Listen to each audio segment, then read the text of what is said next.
Welcome to the update. Again, we hope you're well and safe. My name is Linda Pence-Gunter, and the update is Beyond Nuclear's news update segment, broadcasting to you as news arises. For those of us who work on the dangers of nuclear power every day, it's not much of a stretch to start to think about what would happen if, in the middle of the COVID-19 lockdown, there was suddenly a nuclear power plant accident. We are all too aware of the already terrible and avoidable shortages of effective and protective supplies for first responders and hospital staff, as well as the life-saving equipment needed for their patients. How on earth would they cope in a crisis that also involved radioactive releases? How would we cope?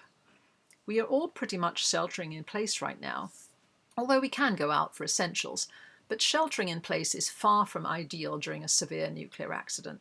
Evacuation is preferable, but it's not always practical or not right away, and certainly not during a viral pandemic.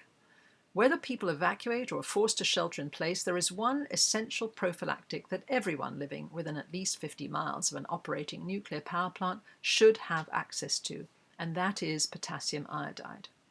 Potassium iodide, also known as Ki, comes in the form of a pill. If taken immediately, as soon as a nuclear accident occurs, it can protect the thyroid gland from radioactive iodine-131 gas. Iodine-131 is the fastest traveling of the radioactive gases released during a nuclear power plant, so that's the gas that will get there first. Taking Ki means that, even as you get ready to evacuate, your thyroid is protected, but only your thyroid. That's why the prospect of having to shelter in place, in other words, stay home and indoors during a nuclear accident, is such a bleak prospect. At Beyond Nuclear, we absolutely do not recommend Ki as some sort of solution to keeping nuclear power plants open. Quite the opposite. We recommend that all nuclear power plants should be closed down as soon as possible.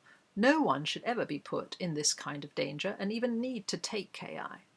But while nuclear power plants are still operating, we feel it is essential to be prepared, a lesson our government apparently did not heed before the current coronavirus crisis. That's why Beyond Nuclear has a campaign called Got Ki, which aims to get state and federal authorities to adopt the recommendations of the American Thyroid Association and pre-distribute and stockpile Ki within emergency planning zones at all US nuclear power plants.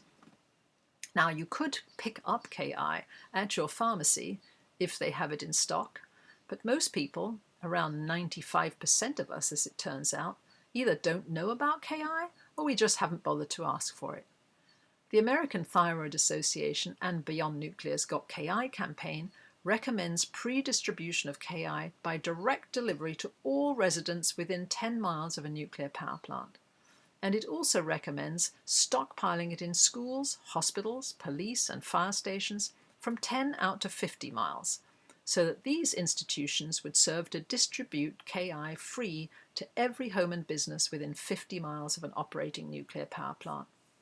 This is actually what already happens in Canada to protect Canadians from American reactors within their emergency planning zones. Why shouldn't we have the same protection from our own nuclear power plants as the Canadians have from our plants? The city of Ann Arbor in Michigan, at our initiative, has already passed a resolution adopting this position. Your town or city could too. Please get in touch with us and we'd be happy to walk through how to do it. You can read more about our Got Ki campaign on the Beyond Nuclear website. Again, thank you for watching. Be safe, be well, and if you live within 50 miles of an operating nuclear power plant, be sure that you have Got Ki. Thank you, and we'll see you next time.